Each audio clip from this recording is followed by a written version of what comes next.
Bismillahirrahmanirrahim. Dear students, Assalamu alaikum and welcome back and to the second lecture of passive voice. आज हम आपको सिखाएंगे कि active voice से पैसिव वॉइस में फ़िक्रों को हम किस तरह तब्दील करेंगे। तो याद रखें हमारे साथ 12 टेंसेस हैं और 12 टेंसेस में सिर्फ 8 टेंसेस ऐसे हैं जिनके फ़िक्रों को हम एक्टिव वॉइस से पैसिव वॉइस में तब्दील कर सकते हैं। 4 टेंसेस ऐसे हैं जिनके फ़िक्रे हम एक्टिव वॉइस से पैसिव वॉइस में तब्दील नहीं कर सकते। वो टेंसेस कौन से हैं? तो वो हैं present perfect continuous tense, past perfect continuous tense and future perfect continuous tense. Along with that future continuous tense के फ़िक्रे भी हम एक्टिव वॉइस से पैसिव वॉइस में तब्दील नहीं कर सकते। अगर किसी भी जगह पर आपसे ये क्वेश्चन पूछा जाए या पेपर में आ जाए किसी भी जगह पर, तो आप इनके फ़िक्रे पैसिव वॉइस में तब्दील नहीं कर सकते। इनको आप ऐसा लिख सकते हैं कि they can not be change from active voice to passive voice. अब आगे बढ़ते हैं और सीखते हैं कि हम एक्टिव वॉइस से पैसिव वॉइस में जब फ़िक्रों को तब्दील करते हैं तो हम कौन से स्टेप्स अपनाएंगे। 4 उसूल आप याद रखें। 4 उसूल अगर आपको याद हैं तो आप एक्टिव वॉइस से पैसिव वॉइस में फ़िक्रों को बआसानी तब्दील कर पाएंगे। नंबर 1, सब्जेक्ट ऑब्जेक्ट की जगह लेगा और ऑब्जेक्ट सब्जेक्ट की जगह लेगा। नंबर 2, जिस टेंस का फ़िक्रा आप एक्टिव से पैसिव वॉइस में तब्दील करना चाहते हैं तो आने वाला जो टेंस है, for example present and definite tense का आप फ़िक्रा तब्दील करना चाहते हैं पैसिव वॉइस में, तो इसके बाद आने वाला टेंस प्रेजेंट कंटिन्यूअस टेंस है। तो प्रेजेंट एंड डेफिनेट टेंस की बजाय आप आने वाला जो टेंस प्रेजेंट कंटिन्यूअस टेंस है उनके हेल्पिंग वर्ड्स में से अपनी नीड के मुताबिक हेल्पिंग वर्ब लगाएंगे। नंबर 3, हम हर पैसिव सेंटेंस में वर्ब की तीसरी फॉर्म लगाएंगे। नंबर 4, ऑब्जेक्ट से पहले हम खुद से बाई लगाएंगे।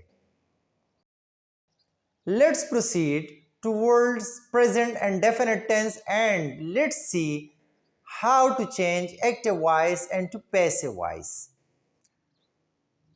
For example, she teaches me, वो मुझे पढ़ाती है। अब इस फ़िक्रे पे ये 4 उसूल अप्लाई करके देख लेते हैं और फ़िक्रे को पैसिव वॉइस में तब्दील करते हैं। आई एम टॉट बाय हर। अब ये पैसिव वॉइस हो गया इसका। नंबर 1 उसूल इस पे अप्लाई हुआ। शी गया ऑब्जेक्टिव केस पे, तो शी का ऑब्जेक्टिव केस हर है। अब सब्जेक्टिव और ऑब्जेक्टिव केसेस आपको याद होने चाहिए। अगर आपको याद नहीं है तो नीचे डिस्क्रिप्शन में हम इसके नोट्स आपको प्रोवाइड कर देते हैं, वहाँ उधर से आप इसको और प्रिंट आउट भी कर सकते हैं। क्लियर? अब देखें, शी ऑब्जेक्टिव केस पे गया, हर बन गया। अब मी सब्जेक्टिव केस पे आएगा तो इसका सब्जेक्टिव फॉर्म लगेगा, आई लगेगा। अब आने वाला टेंस जो है, आई चूंकि सब्जेक्ट बन गया पैसिव वॉइस फ़िक्रे में, तो इसके साथ प्रेजेंट कंटिन्यूअस में से इज एमआर में से हमें एम की ज़रूरत है, तो हम यहाँ पे एम लगाएंगे। टीचर्स की बजाय हम वर्ब की तीसरी फॉर्म लगाएंगे, तो ये तीसरा रूल अप्लाई हो गया। और हर जो है हमारे साथ यहाँ पे क्या है, ऑब्जेक्ट है, तो इससे पहले हमने खुद से बाई लगाया। अब लेते हैं दूसरा example. They kick the ball, they kick the ball. The ball यहाँ पे क्या हो गया, सब्जेक्टिव केस पे आया। दे ऑब्जेक्टिव केस पे गया तो देम बन जाएगा। The ball is kicked bye them. यहाँ पे देखे इज क्यों लग गया, क्योंकि इज एम आर आने वाले टेंस का हेल्पिंग वर्ब है, तो वह यहाँ पे हमें बॉल के साथ इज लगाना पड़ेगा। किक्ड, किक की बजाय third form of the verb लग गया, जो कि हमारे साथ पैसिव वॉइस के उसूल में से तीसरा उसूल है। बाय देम, तो बाय यहाँ पे हमने खुद से लगाया और ये चौथा उसूल है। अब देखते हैं कि हम नेगेटिव फ़िक्रे इनके कैसे बनाएंगे। ये भी बहुत आसान है। इज एम आर यहाँ पे जो हेल्पिंग वर्ड्स हैं इनके बाद आप नॉट लगाएंगे तो डेफिनेटली ये फ़िक्रे नेगेटिव बन जाएंगे एक्टिव में और पैसिव में भी। For example, they do not kick the ball, the ball is not kicked bye them. Clear? तो इसी तरह आप इनके नेगेटिव फ़िक्रे भी बना सकते हैं। ये तो हुआ प्रेजेंट एंड डेफिनेट टेंस। अब आगे बढ़ते हैं और सीखते हैं पास्ट एंड डेफिनेट टेंस को। अब वही उसूल इनके फ़िक्रों को जब हम एक्टिव से पैसिव वॉइस में तब्दील करेंगे यहां पर भी अप्लाई होंगे। यहां पे आप ध्यान रखिएगा कि पास्ट एंड डेफिनेट टेंस के बाद कौन सा टेंस है? पास्ट कंटिन्यूअस टेंस है। तो यहां पर हेल्पिंग वर्ब जो हम लेंगे तो हम वो कौन से लेंगे? वाज और वर लेंगे, क्योंकि पास्ट एंड डेफिनेट टेंस के बाद पास्ट कंटिन्यूअस टेंस आता है। Let's have another example.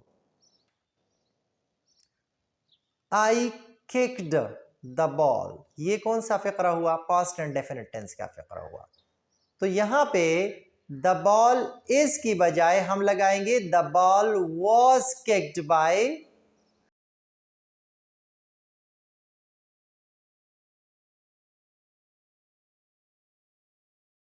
She taught me, she taught me। तो ये पास्ट एंड डेफिनेट टेंस का फिक्रा हो गया। उधर हमने past present and definite tense का इसी तरह फिक्रा लिया था। यहां पे देखें, I was taught by her, यहां पर इज स्टार्ट क्यों नहीं लगा? क्योंकि ये पास्ट एंड डेफिनेट टेंस का फिक्रा था। तो हम यहां पे वाज या वर लेंगे, क्योंकि इसके बाद पास्ट एंड डेफिनेट टेंस का फिक्रा जब तब्दील करेंगे तो पास्ट कंटिन्यूअस टेंस का हेल्पिंग वर्ब लगाएंगे।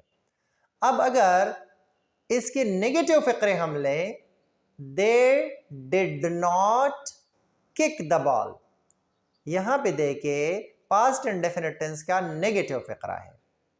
They did not kick the ball, the ball was not kicked bye them, the ball was not kicked bye them.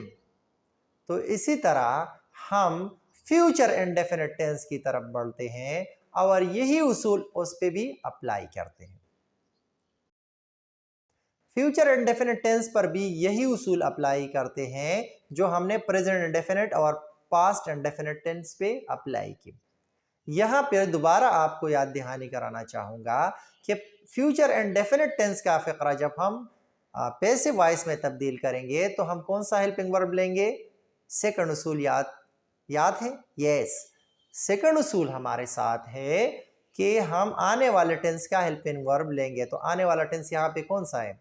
Future continuous tense है। वहां पे विल बी और शैल बी क्या है? Helping verb है। देखें, I shall teach you, you shall be taught by me. Clear? अगर will be है तो आप इस तरह कह सकते हैं, they will kick the ball, the ball will be kicked by them। clear? अब नेगेटिव फिक्रा इसका लेते हैं, they will not kick the ball।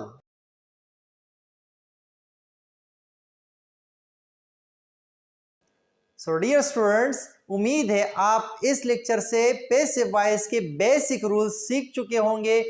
The main thing is your own practice, try to make practice upon it and give time to studies। याद रखें, हम आज cover कर चुके हैं present indefinite tense, past indefinite tense and future indefinite tense को। अगले lecture में हम आगे बढ़ेंगे present continuous tense and past continuous tense के फिक्रों को हम किस तरह तब्दील करेंगे। उसमें थोड़े से टेक्निकल पॉइंट्स नहीं होंगे आपके लिए, इस वजह से यहाँ पर हम रुकते हैं ताकि आप इस पे प्रैक्टिस करें और आपका कंसेप्ट क्लियर हो जाए। See you in the next lecture. अल्लाह हाफिज।